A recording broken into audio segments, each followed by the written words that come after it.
le podcast de la médiathèque L'Albatros. Les entretiens du secteur adulte. Aujourd'hui, nous accueillons Laurent Brassard, maître de conférences en histoire moderne à l'Université de Lille, spécialiste de la Révolution française et du Premier Empire. Alors nous allons lui poser des questions, bien sûr, sur Napoléon et l'Empire.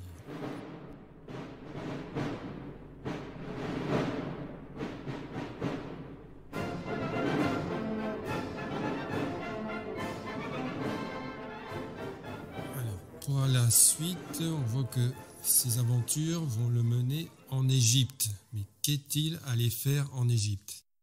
Alors, on a raconté beaucoup de choses sur l'Égypte. On a notamment dit que le Directoire aurait été un régime agonisant et que le Directoire se méfiait de ce jeune général, apprécié de la troupe, un général qui est devenu un roi de la communication. Je pense qu'au XVIIIe siècle, il y a deux personnes qui sont les rois de la communication, c'est Voltaire qui crée sa propre légende de son vivant, et Bonaparte qui crée sa propre légende de son vivant, puisqu'il convoque très tôt des artistes, il convoque très tôt des scientifiques, des hommes de plume pour chanter sa gloire, alors qu'il n'est que général de l'armée d'Italie. Et à ce titre, il faut se méfier de toute la peinture napoléonienne, puisque cette peinture est toujours un acte de propagande et un acte de communication. Et donc, Bonaparte, lorsqu'il est parti faire la campagne victorieuse d'Italie, c'est-à-dire concrètement conquérir toute l'Italie du Nord et du Centre, Bonaparte entretient à l'égard de la France toute une stratégie de communication. Il envoie des dépêches transformant une demi-victoire en un succès prodigieux. Les peintres sont au diapason. Et donc, le Directoire, à son retour d'Italie, Napoléon Bonaparte est extrêmement connu et célèbre dans l'opinion. Quartier général de Nice, 7 germinal de l'an 4. Soldats, je veux vous conduire dans les plus fertiles plaines du monde. Soldats d'Italie, vous y trouverez honneur, gloire et richesse. On dit que le Directoire aurait craint cette popularité naissante d'un général. Il en aurait tellement eu peur qu'il aurait eu envie d'éloigner le plus possible Napoléon de Paris, de peur que celui-ci commette un coup d'État. Alors ça, c'est la vulgate qu'on a longtemps enseignée. Aujourd'hui, on est complètement revenu sur cette vulgate, une vulgate qui a été notamment diffusée par les milieux, une historiographie très admirative de Napoléon, notamment pour accentuer le fait que le coup d'État de Brumaire était inéluctable, que le régime était aux abois et que le régime avait déjà peur de Napoléon très tôt.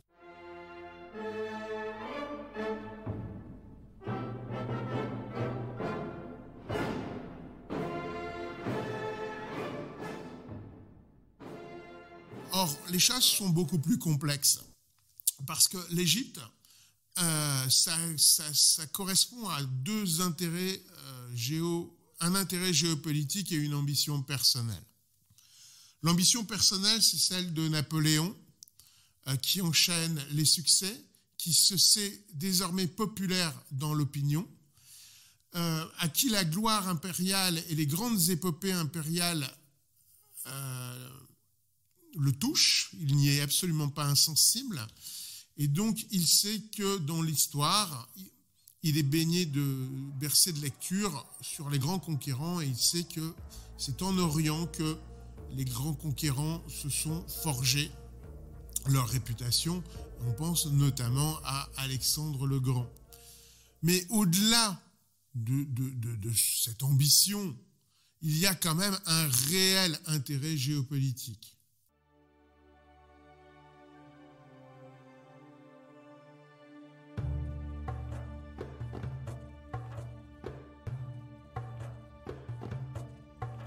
L'enjeu, c'est prendre l'Égypte pour déjà empêcher l'Angleterre de s'y installer.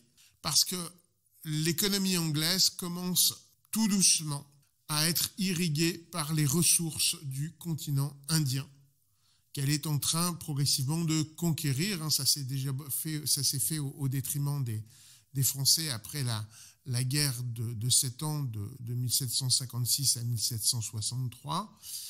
Et depuis, les Français ont été chassés, ou en tout cas réduits à quelques comptoirs, dont Pondichéry est le plus célèbre, ou Chandernagor. Mais les Anglais ont mis la main sur l'Inde, et l'Inde, c'est une ressource absolument extraordinaire pour l'économie britannique. Sauf que c'est long pour aller des ports de Bristol et de Liverpool jusqu'en Inde. Il faut, comme chacun sait, à l'époque, passer par le cap de Bonne-Espérance. Et on craint déjà que les Britanniques aient l'idée de passer par la mer Rouge. Je vous rassure, le canal de Suez n'existe pas. Il sera construit dans la seconde moitié du 19e siècle. Mais les transbordements sont tout à fait possibles. Et là, vous gagnez très facilement des mois de navigation. Et donc, les Britanniques ont une politique méditerranéenne dont il existe encore des reliquats, puisque Gibraltar est aujourd'hui toujours britannique.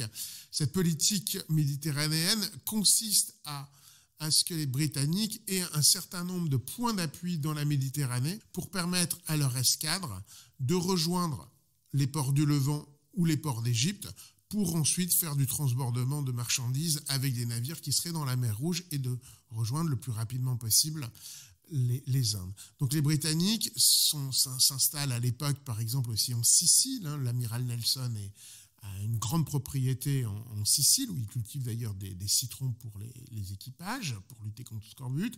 Ils sont aussi implantés, ils s'implantent à Malte.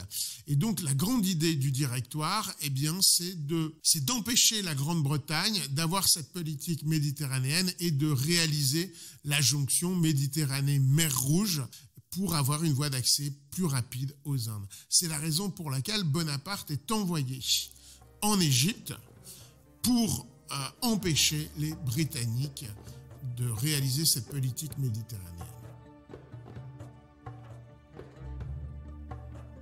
Quartier général, à bord de l'Orient, le 4 Messidor de l'an 6. Soldats, vous allez entreprendre une conquête dont les effets sur la civilisation et le commerce du monde sont incalculables.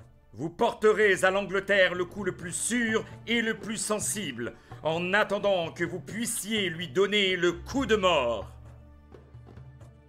Donc ça n'était absolument pas... il y a un véritable objectif géopolitique qui est bien présent dans cette expédition d'Égypte, qui, ça, on oublie de le dire trop souvent, est un fiasco français, est un fiasco complet. Parce que, bien sûr, il y a la victoire des pyramides, qui a lieu, je crois, en juillet 98, mais quelques mois plus tard, au mois d'octobre 98, le Caire se soulève, mais surtout, plus dramatique, au mois d'août 98, toute la flotte française qui est appareillée dans le port d'Aboukir est détruite. Elle est détruite par la Royal Navy de Nelson. C'est-à-dire que tout le corps expéditionnaire français est prisonnier en Égypte. Et ensuite, mais comme je vous disais, Napoléon est une bête de com'. Eh bien, le Napoléon se fait représenter en tentant de toucher les pestiférés à Jaffa. Cette scène n'a jamais eu lieu. Napoléon n'est pas allé toucher des pestiférés à Jaffa. Simplement, qu'est-ce qui se passe là ? Il y a déjà la réalisation d'un objectif politique, c'est de montrer que, comme le roi de France, lorsque le roi de France était sacré à Reims, il se rendait dans un petit village de Corbeny pour expérimenter ses pouvoirs thaumaturgiques, puisque le roi de France, le lieutenant de Dieu, avait la possibilité de guérir une maladie qu'on appelait la maladie des écrouelles, en toucher les malades des écrouelles en disant le roi te touche, Dieu te guérit. Eh bien, dans une société qui a connu ça, je vous rappelle quand même qu'en 98, la Révolution n'a pas 10 ans. Les Français ont encore ces images avec eux. Eh bien, c'est une captation d'héritage, une captation du symbole monarchique que Napoléon réalise. Parce que Napoléon a des ambitions politiques, parce que fait-il ? Aujourd'hui, ça lui vaudrait la cour martiale, puisque le général en chef abandonne ses troupes, il les confie au général Kléber, qui d'ailleurs va perdre la vie en Égypte, mais il quitte l'Égypte où c'est un fiasco pour rejoindre la France. Pendant ce temps-là, on cache à l'opinion française que ce qui se passe en Égypte est un fiasco. Il revient en France pour faire son coup d'État.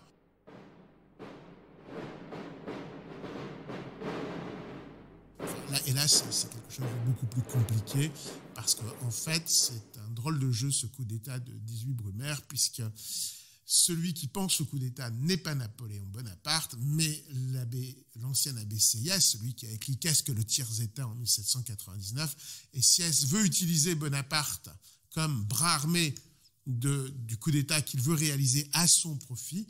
Et en fait, ce sera un vrai jeu de dupes, puisque Bonaparte va prêter son bras, mais va aussi évincer Sieyès du résultat de ce coup d'État du 18 Brumaire en